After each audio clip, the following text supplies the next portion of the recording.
This might honestly be one of my new favorite discoveries so far this year, so stay tuned.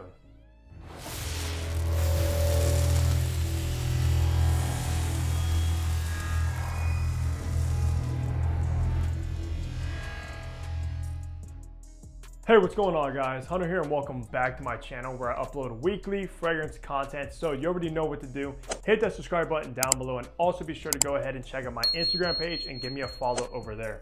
But today we are reviewing a fragrance by the house of Thomas de Monaco, who's just recently became on the map. Have you guys actually tried anything from this house? I know Raw Gold got a ton of hype.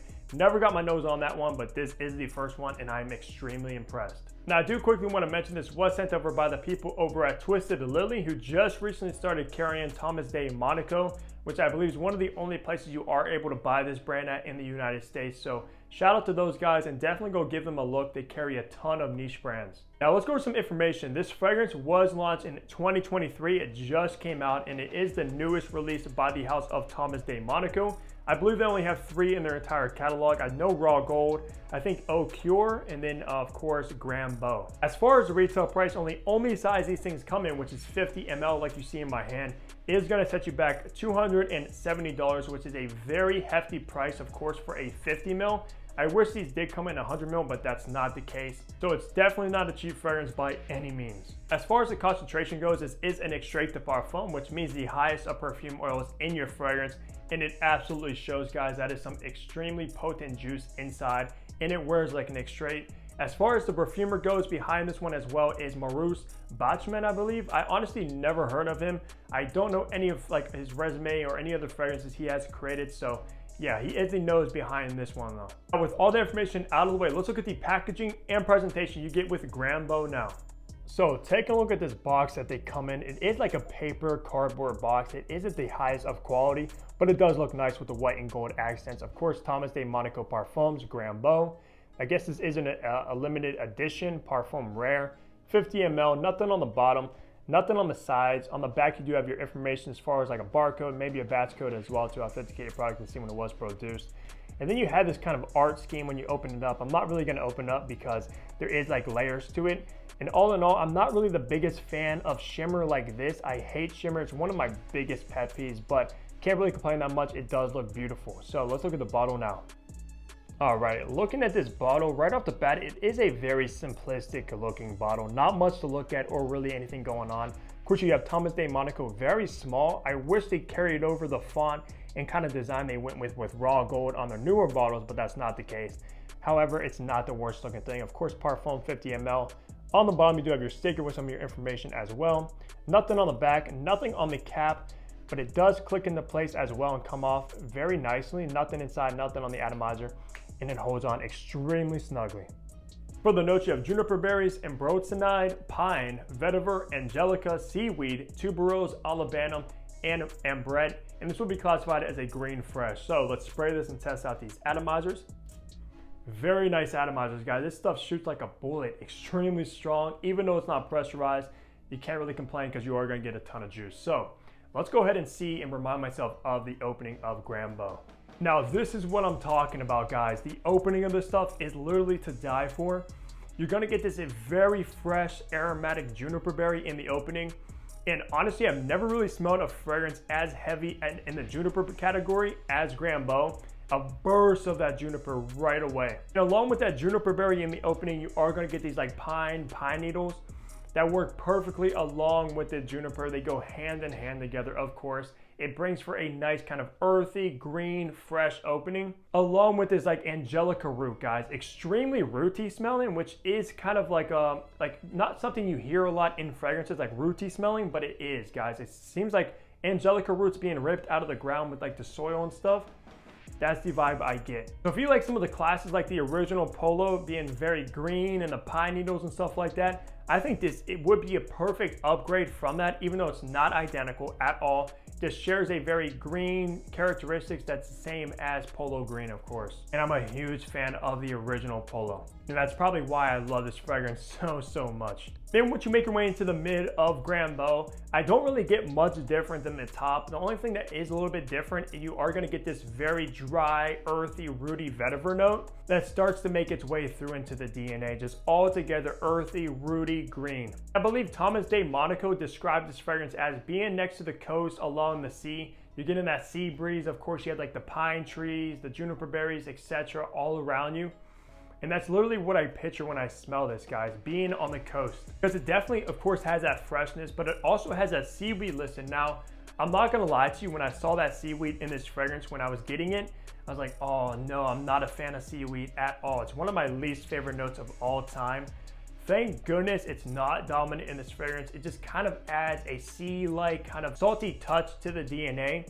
It's not an overdose of that seaweed. So if you're like me and you don't like that note, do not be afraid. And finally, once you get your way into the base, which is gonna take a long time, of course, it's in an extrait de parfum, so you're gonna get that top and the mid for hours upon hours, but eventually you will make your way into the base, and this is where it changes a little bit. And honestly, when I first smelled this, I was like, wait a minute, is there oud in here? Why am I getting like this woody, earthy oud touch? And that's actually coming from that synthetic molecule called ambroxanide. I believe that's how you pronounce it. I've honestly never seen that note listed in any other fragrance. I had to look it up and say, what in the world is that? And apparently it smells like oud or ambery, musky, earthy. And that's the exact vibe I get, even a little bit smoky as well. Even though oud isn't really listed in this fragrance, you are gonna get an oudy base. Not too barnyardy, just a nice earthy woodiness. It's also very musky in the base from the ambrette seeds, of course. You are gonna get a heavy dose. So it's basically that ambroxanide and the ambrette seeds combined together in the base for like the final development of this beautiful creation. So let's talk about the best seasons and occasions to wear Beau.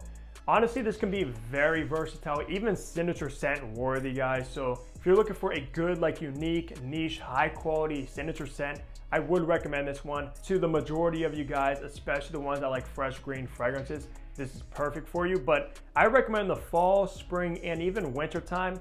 It doesn't really have, of course, any aquatic touches. It does have that seaweed though, but it's not really fresh, citrus, or anything along those lines. That usually suits more towards the summertime, but this one is perfect for fall, spring, and the winter. And same goes for occasion. Very versatile. You can dress this one up absolutely perfectly. Very nice, formal, kind of situated fragrance, but you can also dress it down too. So this fragrance kind of just wears with you on whatever situation, whatever clothes you're wearing, any occasion, it just suits you perfect. I love a fragrance that you can dress up and it works, and a fragrance you can dress down and it works, and this is it right here. For gender and age groups, to me personally, smelling this is a very masculine fragrance. You expect that with the juniper berries, the vetiver, the pine needles, the musky base, etc. So yeah, very, very masculine leaning. And I'm not 100% sure if his collection is targeted as unisex or not, but this one, however, is masculine. I don't really see a woman pulling this one off, or me personally enjoying smelling it on a woman as I do myself. I love how this smells on me.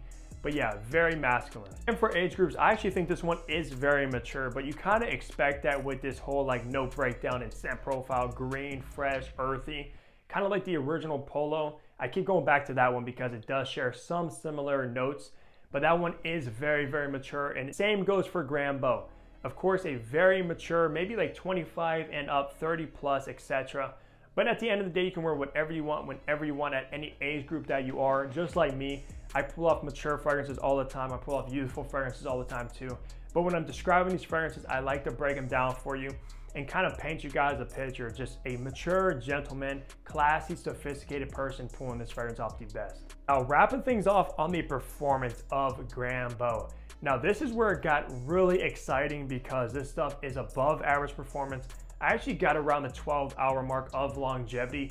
And when I say that, I'm talking about very good 12 hours of longevity where I still detect this easily. I can still pick out some of the notes. It's not really a complete skin scent, even at that 12-hour mark. Even when I sprayed this fragrance on a couple hours before bed and I woke up the next morning, I can still detect Beau on me easily without any hesitation. It didn't really even skip a beat throughout the night, guys. So if you're looking for a beast mode signature fragrance, this is for you without a doubt as well. Of course, it does wear like an extrait de parfum, so that's what you expect. Now, as far as the projection and sillage went with this one, it wasn't necessarily beast mode as a longevity, but it's still projected for maybe an hour, 2 hours, tops 3 hours of very good projection and arm's length reaching out that far. That's usually how it goes, guys. When you have like the higher a perfume oils, the less it projects, but the longer it lasts, because how I describe it is the alcohol concentration is what makes a fragrance project. So you can have an eau de cologne, which is on the lowest scale of perfume oils, and that stuff will scream off to the skin, maybe like an arm's length and a half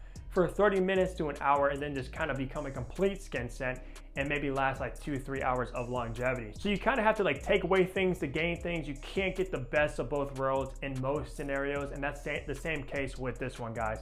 Great longevity and decent projection. For me personally, I'd rather have a fragrance last 12 hours and project pretty good for the first couple hours rather than have something that screams off the skin and by the time you drive to work it's completely gone. No complaints at all, and I'm so excited to try some more from this house. I have to get my nose on raw gold, guys. Maybe I'll get a bottle of that soon and then post a review for that one as well, because I'm hyped about this fragrance and I'm sure the other ones are nearly as good as this, and if they're better, that's gonna be mind blowing because I'm obsessed with this fragrance. That's gonna do it for this review. Let me know if you guys got your nose on Beau or any of the other offerings from Thomas de Monaco, especially raw gold. If any of you guys smell raw gold, leave a comment down below. Let me know what your thoughts are on that one because I'm actually very interested. But besides that, leave a like on the video if you enjoyed it. Subscribe below if you haven't already. And of course, I'll see all of you back here in my next upload. Take care, everybody.